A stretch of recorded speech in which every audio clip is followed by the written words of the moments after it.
Previously, we looked at how religious and scientific interests in the 19th century, with their efforts to improve individuals and society as a whole, led to the creation and proliferation of the institution as a central focus of disability.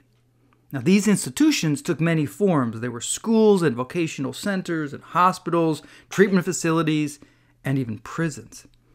Now, one of the effects of the creation of these institutions was that new communities and organizations formed as a result. Now, we've already seen how the medical experts running these institutions created the Association of Medical Superintendents of American Institutions for the Insane in 1844, which is now the American Psychiatric Association. And then a few decades later, we see the Association of Medical Officers of American Institutions for Idiotic and Feeble-Minded Persons was founded in 1876, which is now the American Association on Intellectual and Developmental Disabilities. And again, you see the changing nature of language and terms over that period. But it wasn't only the heads of institutions that formed community. It was also those that were in them.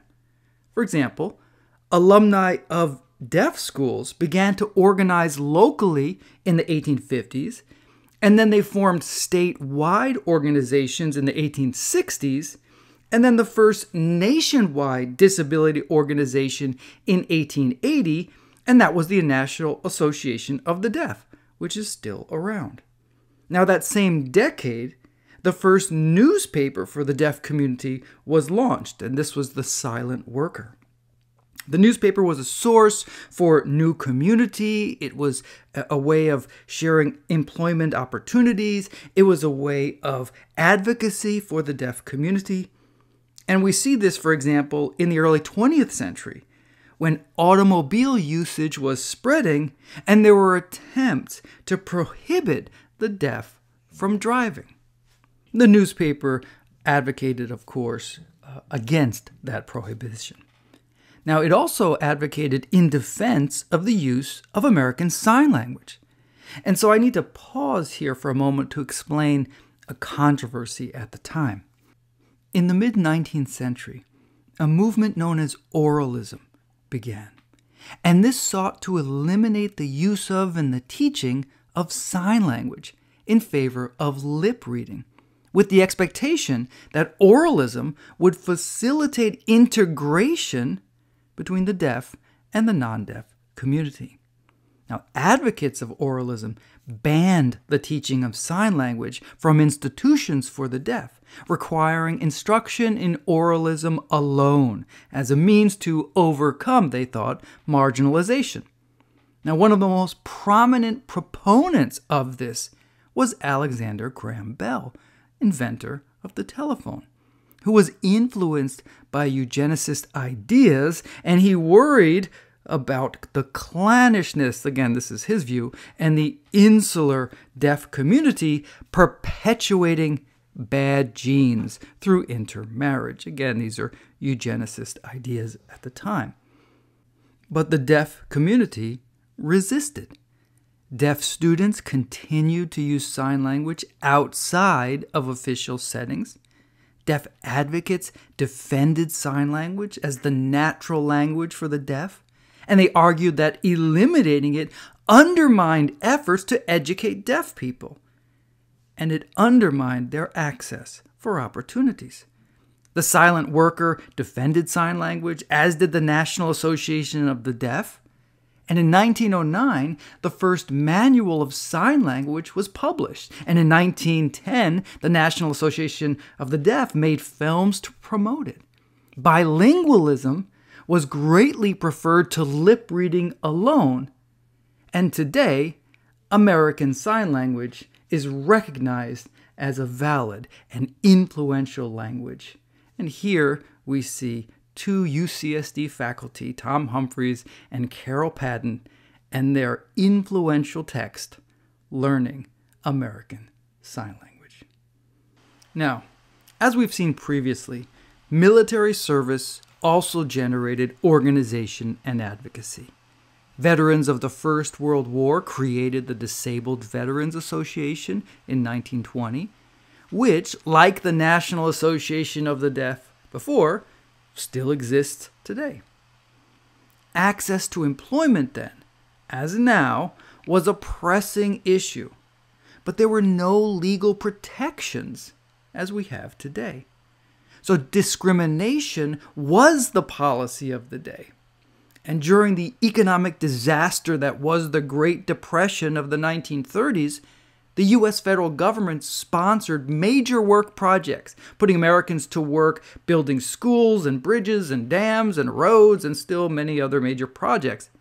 But the government did not hire people with disabilities in any of its relief programs since they were categorized as unemployable, unlike the people they were employing. So this led to the creation of an organization called the League of the Physically Handicapped, which organized protests and advocated for access to these federal employment opportunities. And they shouted, "We don't want tin cups, we want jobs. That is, we're not here for charity, we want opportunity to work." And this did result in modest loosening of the restrictions. A more vigorous new organization then came to the forefront, and this was the American Federation of the Physically Handicapped, founded by Paul Strachan, who lived from 1892 until 1972. And this was very influential in the 1940s and 1950s. Now, decades before, it was Strachan who advocated for the expansion of rehabilitation services that were provided to veterans. That was right after World War II, called the legislation of 1918, and he argued that these should be applied also to non-veterans. And in fact, this occurred and began in 1920. The American Federation fought discrimination, and it focused on the issue of employment, that this was a labor issue, and with employment, with jobs, there would be further integration and inclusion for people with disabilities. To achieve this, he steered the Federation to make cross-disability alliances, bringing together people with different disabilities to create a diverse coalition to advocate for federal support of vocational and rehabilitation services and for employment opportunities. Though at the time, the National Association of the Deaf did not want to partner, choosing to pursue an independent strand of advocacy which attempted to distance deaf association from people with disabilities in general. Now that would change in the decades ahead. Now Strachan called for a federal agency to be created that would help with assistive technology like wheelchairs, education, training, employment, access. He understood this to be a matter of rights, and that pointed to the direction that disability advocacy would take decades later.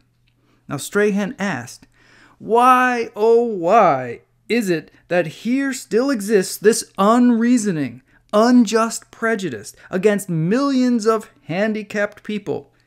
Why cannot industry and the public generally realize that we too aspire to the comforts, the feeling of security that comes from fair recognition of our rights as citizens and our needs as handicapped?" Hopefully you see the powerful ideas he's expressing, and this also reflects the language of the time. In his efforts, another coalition was formed, and that was between disability advocacy and labor unions, which also recognized their role in protecting and providing for all American workers. Now, Strachan recognized that social attitudes had to change, and that empowerment and not charity was required. And this necessitated an understanding of a person with disability that transcended reduction to a medical model, that people with disabilities were somehow broken. Now, this organization and advocacy was in contrast to charitable organizations seeking to help people with disabilities. Now, their aim was fundraising for research and charitable purposes.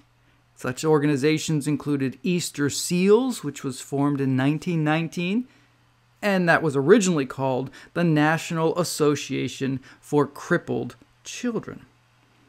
Another was the National Foundation for Infantile Paralysis, later called March of Dimes, and that was founded in 1938 to fund polio research and rehabilitation. Now, the purpose of such charitable organizations had laudable goals. They sought funds for medical research, they supported children and families, but the impact on the public's mind was to cement an association between disability and deficit, passivity, pity, and the need for charity. When the public saw disability on TV or in film in this period, the emphasis was typically within this association, with an emphasis on pity and charity. Now, this was a stark contrast to the empowered advocacy of organizations like the American Federation of the Physically Handicapped or the National Association of the Deaf.